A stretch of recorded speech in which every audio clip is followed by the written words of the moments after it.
Paz, meus queridos, tudo bem? Eu deixo uma palavra para você nessa tarde. E a palavra que eu deixo é: nem sempre a resposta é sim, da parte de Deus para nós. A palavra descreve que Jesus, momentos antes da sua crucificação, ele vai orar, ele vai se posicionar diante de Deus. Repare que Jesus ele vai se posicionar em oração. E ele está posicionado em Deus, ele vai levar alguns discípulos com ele, Pedro, Tiago e João. Ou seja, no momento da oração e do posicionamento, não são todos que a gente conhece que vai estar conosco posicionado. Vai ser aqueles com mais intimidade, aqueles que realmente conseguem perceber o posicionamento que você está tomando.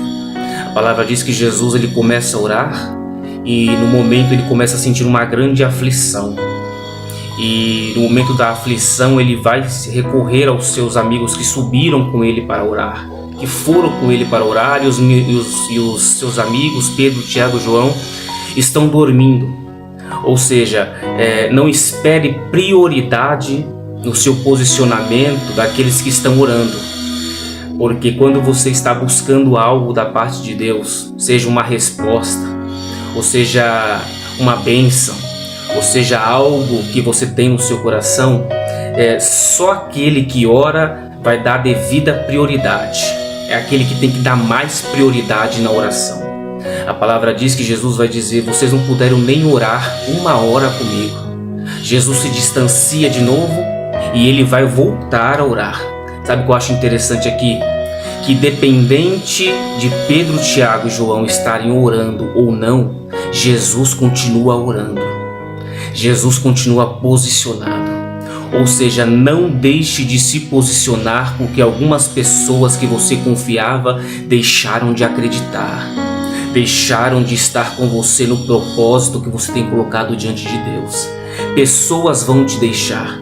E muitas vezes, aqueles que você mais confia, aqueles que você acha que está mais próximo de você, não vai ter tanta fé quanto você. A Bíblia diz que Jesus vai voltar a se posicionar, ou seja, não desista de se posicionar em oração pelo propósito que você está orando. A Bíblia diz que Jesus ele está orando naquele jardim, ele começa a suar, ele fica com uma aflição até a morte. Seu coração, a sua alma está aflita. Ou seja, ele está aflito, mas ele continua orando. A dor que você sente agora não pode impedir você de orar. A Bíblia diz assim: anima-te, tem bom ânimo e Deus vai te ajudar. Deus vai na sua frente. A Bíblia diz que Jesus, enquanto ele está orando, em um momento da sua oração, que ele está com tanta aflição que o suor dele começa a se transformar em sangue, os vasos sanguíneos começam a vazar do seu corpo e a ser derramado na terra, de tanta era a aflição que ele estava vivendo. E naquele momento, a carne dele está gritando, e ele vai dizer: Deus, se possível, passa de mim este cálice. Ou seja, Jesus ele não quer viver, a carne de Jesus não quer passar aquela aflição, aquele cálice. A pergunta é: qual cálice que Jesus está dizendo para Deus que, se possível, não deixa ele viver aquilo?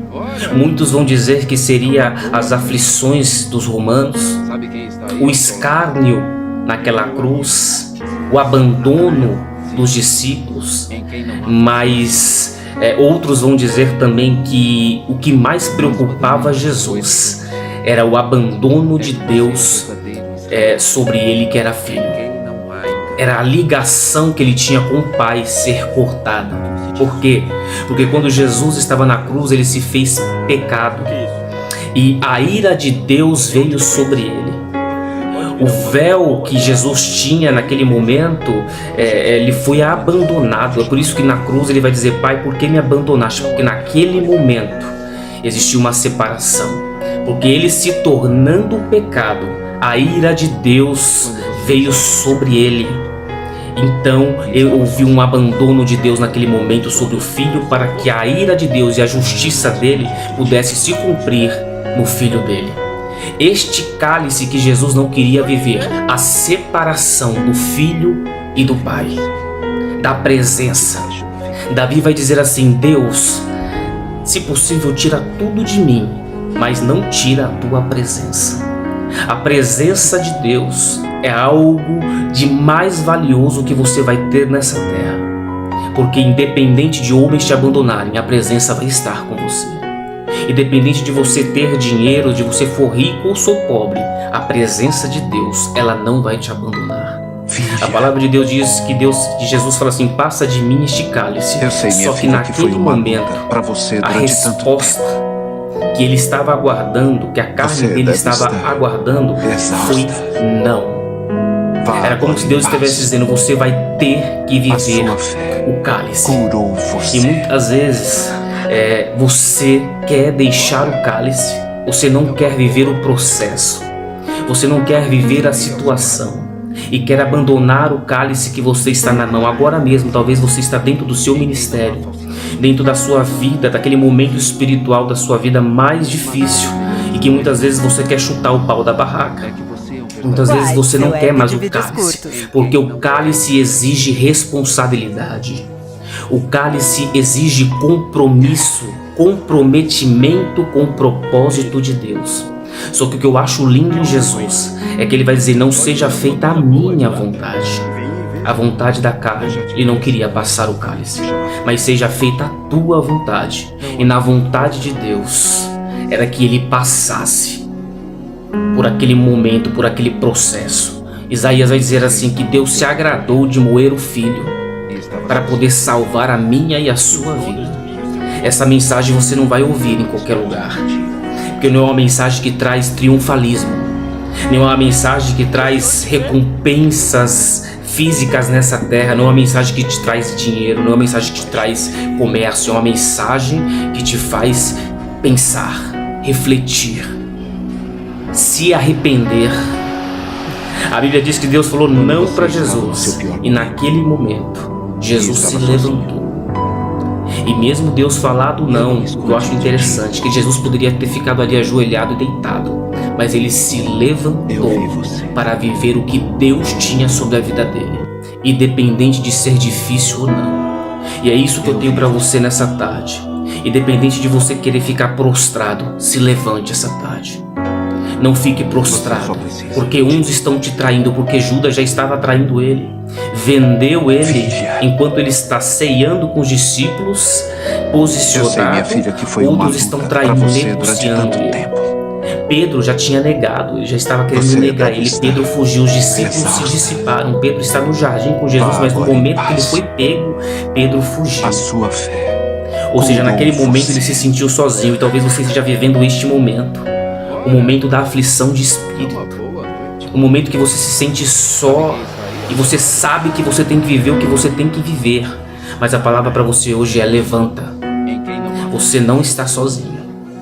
Levanta. A Bíblia diz que Jesus transformou o coração dele num seixo. O que é isso?